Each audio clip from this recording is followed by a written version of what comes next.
Suneera Madhani. Suneera Madhani. Without much further ado, I'd like to welcome Suneera. Hi, I'm Suneera Madhani, a mom of two, daughter of an immigrant, and an unlikely entrepreneur who built a billion-dollar business. Yes, billion.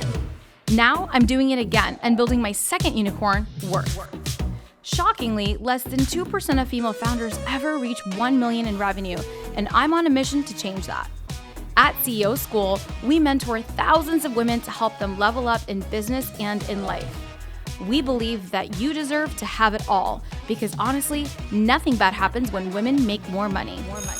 Grab a seat because class is officially in session. Welcome to CEO School.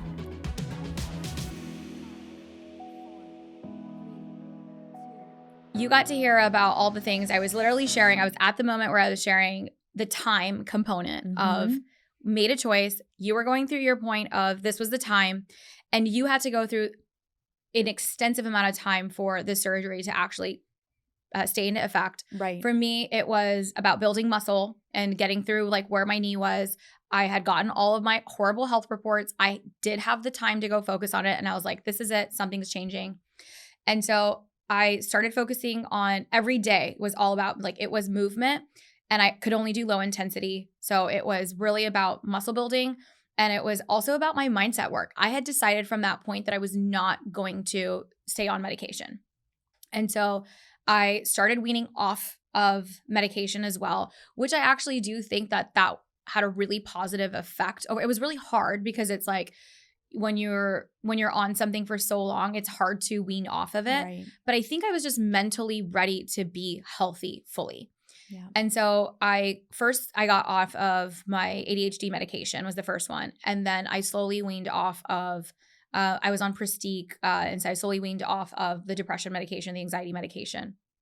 And I was focused every day on, I couldn't even drive. So somebody had to physically take me to the therapist. I had to do muscle work around my knee. But during that time also, which was really like interesting, my mother was diagnosed with, or she has diabetes, type 2 diabetes. And so she had to wear like the monitor. The CGM, CGM monitor, the glucose monitor. And I looked up this device, which I have no affiliation to or anything, but I loved it. It's called Levels.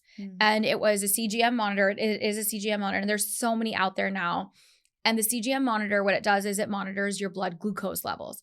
So I had committed to my mom since I couldn't move, right? Because I was only barely doing this little bit of physical activity and I'm stuck in a chair all day.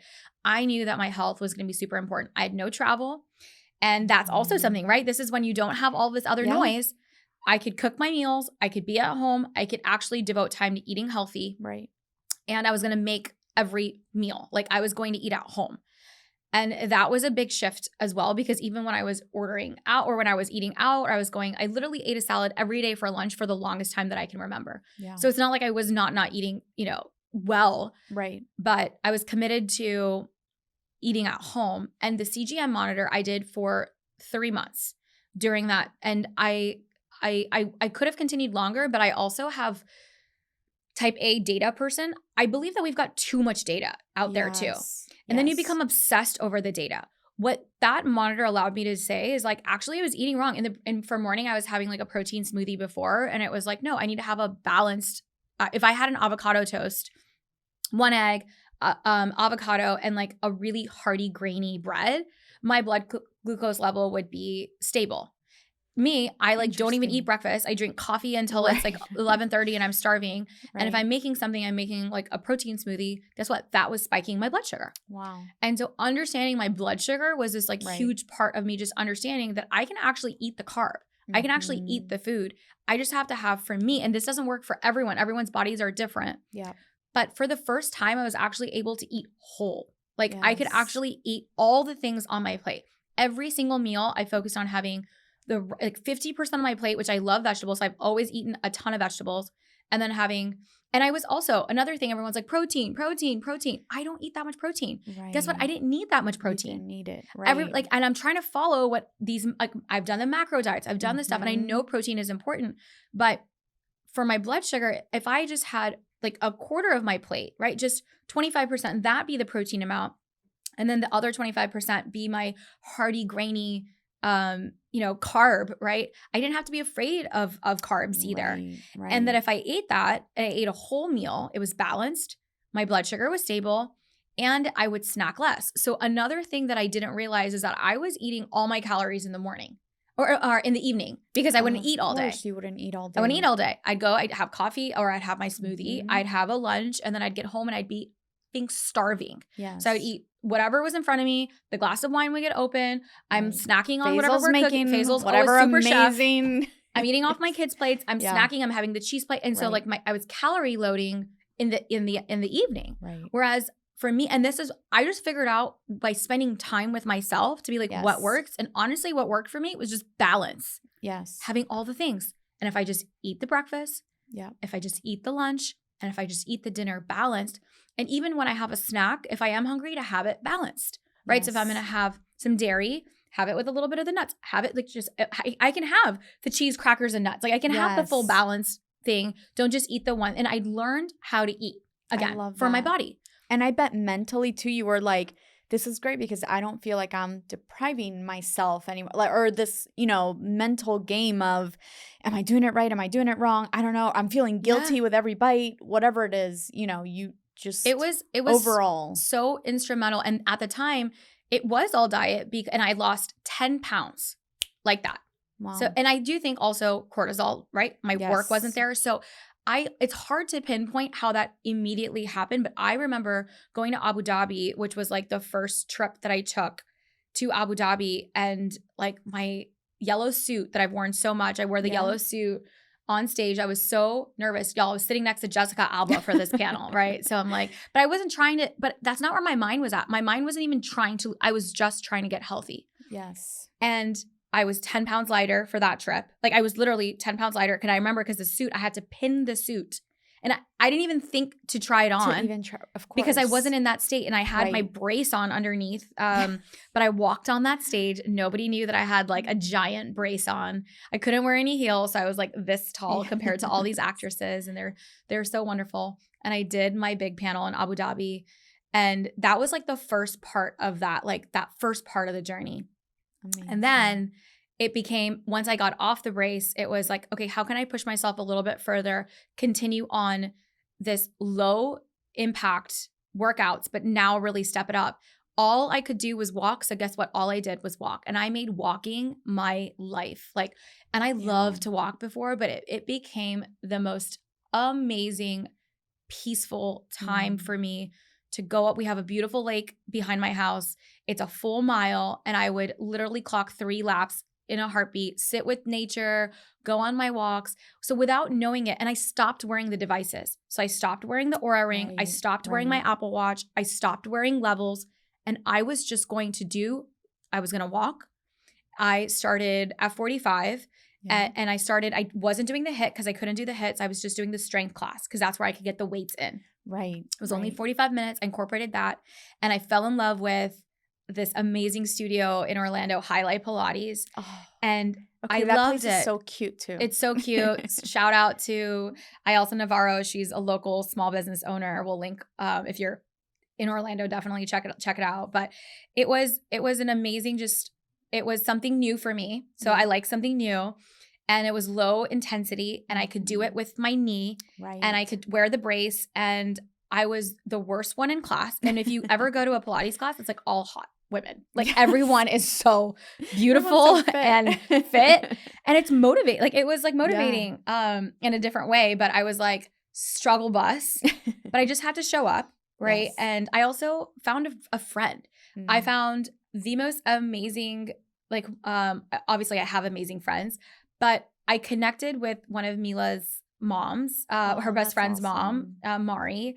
And I don't think I've even of course she knows this, but like she was such a huge part of my journey because she was my accountability buddy. That's awesome. And also mom guilt, right? So when things are picking up, but if our girls can hang out and they're with their friends and then the moms are we're going to head over to the Pilates class, they would look forward to when me and Mari would go, we still work out. So Mari and I still work out 4 to 5 times a week. I love that. We set our schedule up on Sundays and we do the classes together, but I still walk. And it has just became the foundation And then as things have been starting to pick up, right, that became, it's just now naturally part of every day, every week. Everything else has to Work be built around around that. I have made and it, not it the is, other it way is my around. number one thing. Yes. And I'm going to also spill. So, and then I got stuck. So I went through a plateau. So I lost the weight and like, and I was feeling really good. I started getting back into shape, or like started feeling really great. And the food is going amazing. Everything's going good. And I'm like, oh my God, I want this last 10, right? Everybody wants that last 10. And I went on semaglutide. I'm saying it wrong. Yes. Semaglutide. Semaglutide. Yeah. Semaglutide. And it was, I did it right before, it was my best friend's wedding in Colombia. Okay, so no shame there. Going to Colombia, I'm officiating my best friend's wedding. And I was on it for, I got a 2-month dose from like a IV clinic. Like it was at this point like everywhere. Like I didn't have to do what was like 18 months prior of like the friend of the friend of the friend. But I had so many friends that had, and you know what's amazing is like I went to lunch with my mentor and 2 mentors of mine. And this is the conversations that we're having like at the table. Yeah. And so she recommended the place for me to go, and they do like all your blood work and everything else. And I ended up getting a 2-month supply that I ended up stretching because I was like, no one's going to give this to me ever again. So I was like holding on to it for dear life. And I was definitely like, sometimes with these things, I'm like afraid of Faisal because he has a lot of judgment with me. Well, not judgment, but he does this once. I haven't had a very good history. It's not his fault. Right. When I was in college, I would abuse, I'll be honest, like, you know, diet pills. And I've had a history of trying to find things that were off the, like not official. And, you know, like what's the thing? This is a cultural thing too, though. Yeah, is it? Okay, let's talk about it. Oh my gosh, Spanish people, we're just like that. We're like, give me the magic pill and we are going to go all in on that. Yeah. So 100%. I've been, you know, caught with my family with things since I've been like 16 years old, right? Like it's been a thing. Yes. I've not had any like I went through a big journey in college. I had a lot of body dysmorphia in high school. I was bulimic as well. So I was bulimic. I have shared that here on the CEO School podcast when we had a nutritionist that had come on, and she works with a lot of women with eating disorders. But I was able to like get through that. It was 2-3 years of my life. And I know many, many young girls struggle with that. And I was at a new high school and I felt, and I did have dysmorphia. I had massive body dysmorphia. So I was like 105 pounds, but with that, but that's for another episode. We're talking about the current health journey, but giving Faisal some grace here, because when I get nervous with those things because my family doesn't want me to be back with an older track history. So I, in fairness, was so nervous that this man was going to take away my 4 months, like 2 months supply. Take my 2-month supply, please. So I had a 2-month supply, but it really helped. And so I loved it. Like I definitely like had, like I used it for where I finished the dosage. I didn't even need to go back on it. I feel like I was able to get to like my goal kind weight. of accomplish what you needed. And it wasn't something super drastic. It was a full 4 months and I lost like 2 pounds per month. Like it was incredible. And so, and I shared that with the women in my master. I've shared that in all my circles. And so I'm not, private about it. And you know what I love about that too, is that I think the overall kind of messaging there is it's okay to ask for help. Yes. There's nothing wrong with asking for help, looking for help. I think the fact, you were talking earlier about medication and coming off medication. I know a lot of people can be sensitive around that. Like, yes, there are some people that absolutely should be on medication, and there's no shame around that. No. Like, please do what you need to do to help yourself. But I love that you were able to also look at that and go, you know what? I tried it. It didn't work. I'm going to keep looking for something that works for me, because this is my personal journey, and you really cannot look. I hope that if you're hearing this, you feel empowered by the overall messaging, but you do not have to do what Suneera did. You do not have to do what I did. This is really just about really finding what works for you. I love what you said about taking the time to know yourself, to learn your body. I think that's incredibly important. I think a lot of people not a lot of people, I think society has made us feel like whether on purpose or not, that even taking that time to look at ourselves is selfish. And it's not. We can't give from an empty cup. And I think for so long, women consistently give from an empty cup, and then that cup breaks and we're left wondering why it broke. Oh my And goodness. so- I'm everything that you said is so it's so real. And I want to focus on the mental part of this, right? So I do want to share Just huge. I want to share the physical journey, right? That's Yes. something, and then everybody wants to ask me about the physical journey. Yes. So that's the physical journey. And then that working out became the biggest priority of my life. Like that Mhm. became, even as then I started in 6 months, started another startup, like literally been scaling nonstop. I'm back at travel. I'm doing all the things, speaking, every single thing. We've had retreats. Like it was back Yeah. in full swing this last year. It was still working out and just being physically, like that has been part of that journey. And my kids understand it. We all know. And I've found a way to incorporate my whole family in this stuff. Yeah, which Me is and awesome. Anna go on nature walks. She's actually there. All my kids are like all hanging out in the studio today. So you might see them on camera.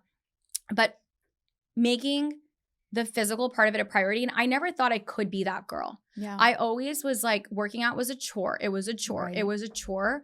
And now it really does. It brings me so much energy. I feel so grateful for my body that I'm Yeah. able to, and I'm so great. And I'm so grateful for like being able to like, I haven't started like running again, but I'm like pushing myself a little bit. I'm Yes. excited to run again. I'm going on the most epic retreat. I haven't even shared this with a single person, with Richard Branson. And it's the Stop. Strive retreat. And we're going to do all of this physical stuff. Like we're going to go on Oh my goodness. a hike, and there's biking. I would have never, ever done anything like that. Yes. Oh my God, it's going to be super That epic. is going It's to like, be so fun. it is the most like incredible humans But going. also like the city girl in me is like, you're going to go on a hike. What is that going to look like? Are there going to be lizards there? Yes, there's going to be lizards, but I'm loving nature. And I think I that the love mental that. part of it is super important. So Yeah. I want to dive into that for you, because we both shared Yes. the physical part of it. Mhm. Now let's focus for this next bit, because Yep. I think that this is where the change actually happened, and why it became this, like, it does become part of you. Like, I'm never Yes. going back. Like, there isn't even a chance. 100%. I'm never going back. Yeah. I'm never Yeah. going back. What was the mental journey like? I will tell you this. Okay. So for me, when you were saying earlier about how self-confidence wasn't a thing, like you were always confident. It's not that you were confident. I had the same thing. I could still show up in all my weight. I saw this video the other day of a speaking engagement I did about 2 years ago, right before my surgery. And I was like, who was that? There's a little cringe, right? When And the video's coming out and I'm like, why did they even post that? Like, could we just not post it? Even though what I'm saying is really good. I'm like, why is that living on the internet forever? Forever and ever and Forever and ever. ever. But I will say that what for me, I realized was that it wasn't my self-confidence that was hurt. It was my self-worth. And there's a difference. And the way that I have been able to now say, wait a minute, it started with the mental health of like, or the mindset, not the mental health, the mindset of I am worth taking the time to take care of myself. And it needed to start there. And so that was the first shift I made, was that I'm worth the time. I'm worth the investment. I'm worth others helping me. And that's okay. And then that was able to translate into my job to say, hey, you know what? I'm going to go after that client. I'm going to go after this. I'm going to put myself in that room. I remember for retreat, I'm like, I don't know that I need to be there. Like, for the first time you Yes. asked me and I didn't go. And then the second time, I'm like, you know what? I absolutely deserve to be there. Yes. I am worth to being in that room. I remember the first time, like, literally being like, Carolina, I'm like literally packing your bags for you for the retreat. You were and like, just come. you need to come. You need to be in the room. Yes. You have to be in the room. We've always come to your space when we're in the room, because we've Yes. always hosted the retreats here. Correct. And as we were And doing even then, I would sit back. You're Yes. like, sit in the seat. And I'm like, I'm fine. I'm doing something. You know, Yes. I always find something to do. you were always hiding. Yes. You were always for hiding. sure. And I think when you talk about the worth, that is 100%. It is the worth, right? And it's not our fault. Like, I did lose all my self-worth. My entire worth of, like, even though there was confidence. And I want to go back to cringe, because we've talked about cringe and why Yes. cringe is amazing. Yes. Cringe is amazing. Cringe is amazing. So we're going to come back to cringe. Remind me you about taught cringe. me that. Yes. Cringe is amazing. I'll tell you why cringe is amazing.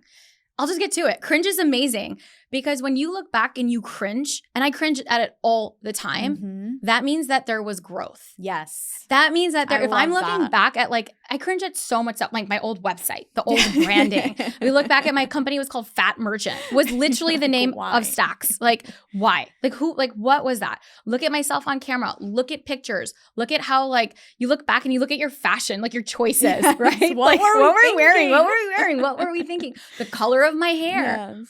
But cringe is not a bad thing. Cringe just means that you've evolved. Yes. You've grown. And there's a new level to you. We're humans and we're supposed to evolve. Every single creature on this planet evolves. Everything, the planet evolves. Yes. Yet we are supposed to be stuck and in this thing and we're like, no, cringe We're is not allowed to move. Cringe is great. Cringe Yes. is great. So it is hard for me also to go back and like look at, because I want it to be this where I feel confident today. But it lives on forever and ever and ever, but it's a good thing. It's a good thing. Okay, so going back to the mental part of it, right? So the worth piece is what we were talking about. I will say that is the thing that I wish, if I were to go back and give myself advice, I don't like changing much. I'm like, oh, I love every part of my journey. Right. This is the one piece of advice I wish I took. Every single woman that has gone through any sort of like life, like that has more experience, will look back to a younger person and say, give this exact same advice, is that you can't pour from an empty cup. 100%. Like 100%. Every woman, every mother, every wife, every title, we are constantly pouring for our, and especially those that have like this acts of service nature in us of like, we're here to serve. If you're a 2 on the Enneagram, we're talking to you. Yes. And even those that like, they just want purpose and want to give. And it's so much harder because you're constantly giving and you're completely depleted. And you really can't like there's nothing there. There's nothing there. And I wish I could go back and give myself that. And I think we look back at like, it isn't, anyone's like, I look back at growing up and I have the most incredible family and mother and all the things. But it's like we were taught to serve and serve and serve. And mom was the last one that ate. Mom was the last one. Mom was the one that cleaned up my plate. Mom never sat to eat with us. Mom always took care of us. And I had one of those mothers that gave everything.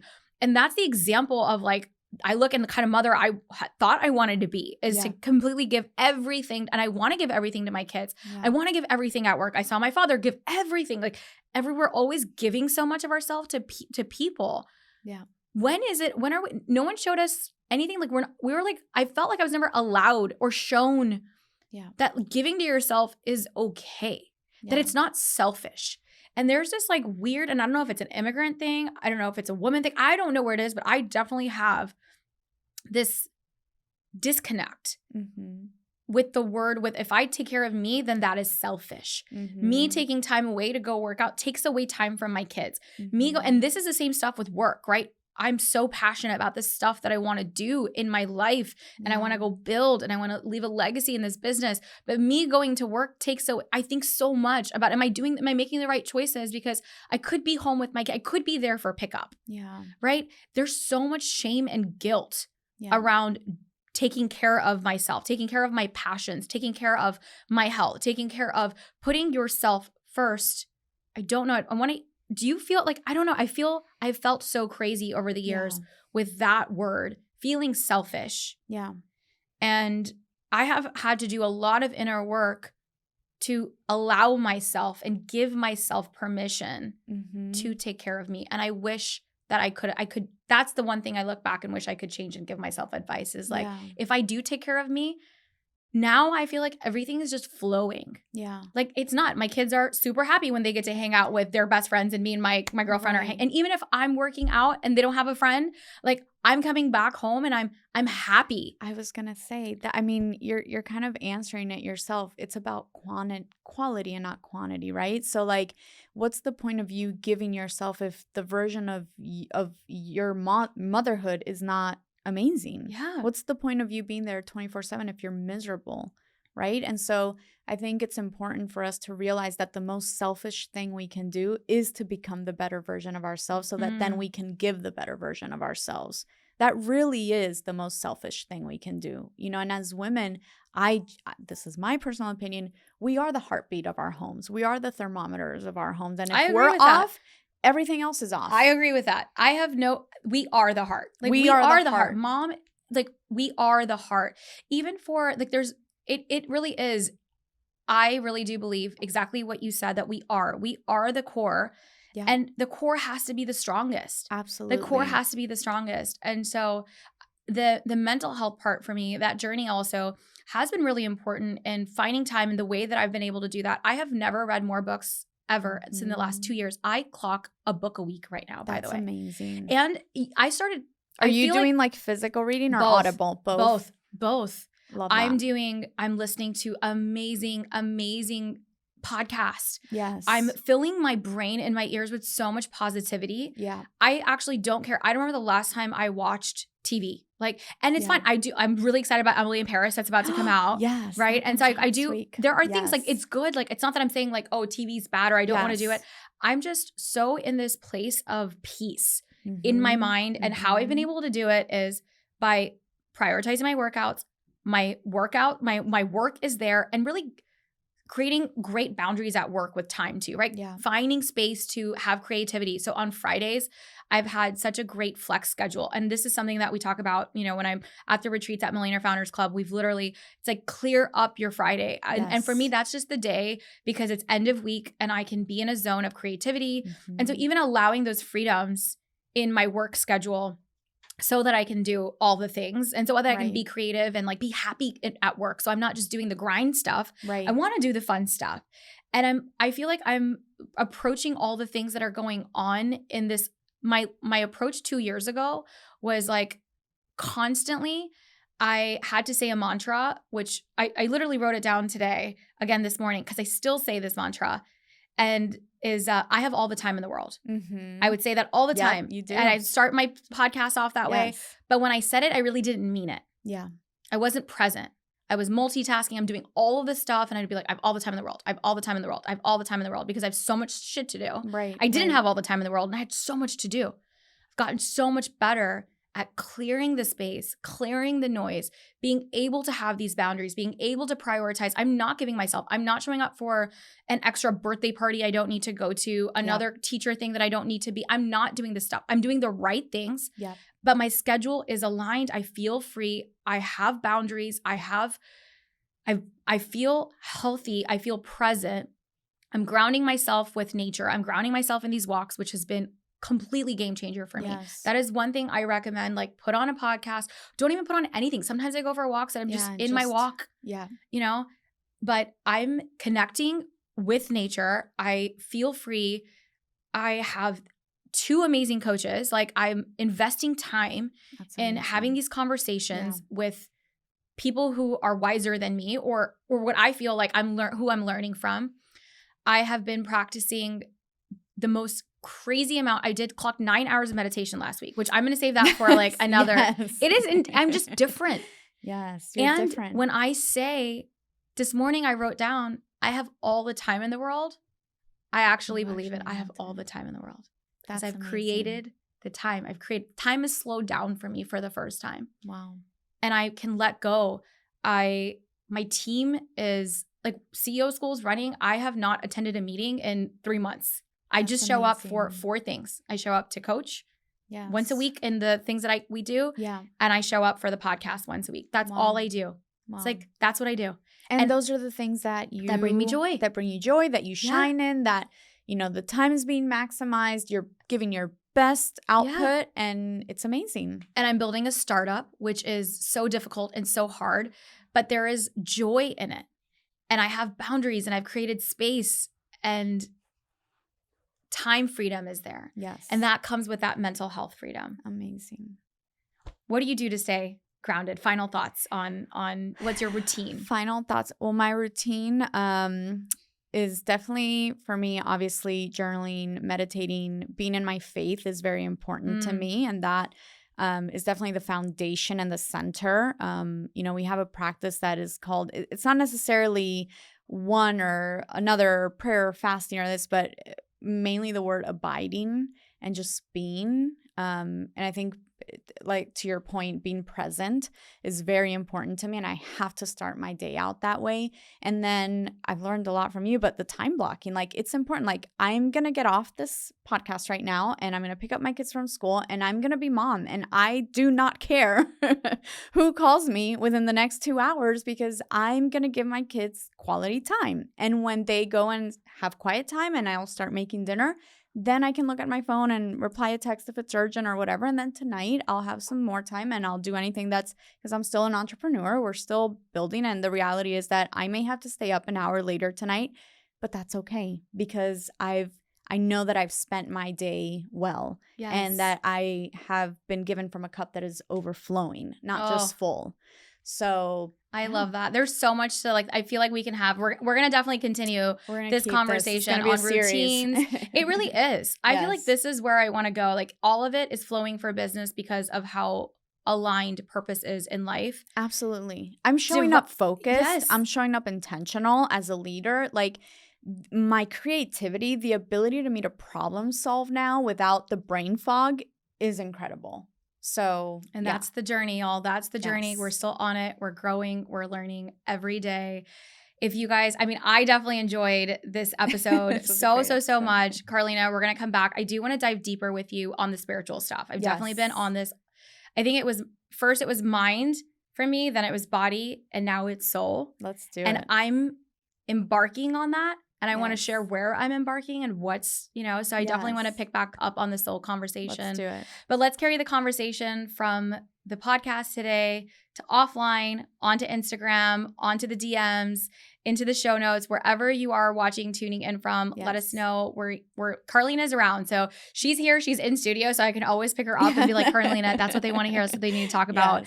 And I'm so glad we got to do this. I've been dying to have a co-host here alongside. So we're going to have Carolina as like the unofficial. Space. Thank you for holding space for these conversations, because I think this is a part where women are told you have to be one or the other. And these holistic, wholesome conversations need to be in our boardrooms as women. Yes. So thank you for holding space. All right, ladies. We'll see you guys next week at the CEO School.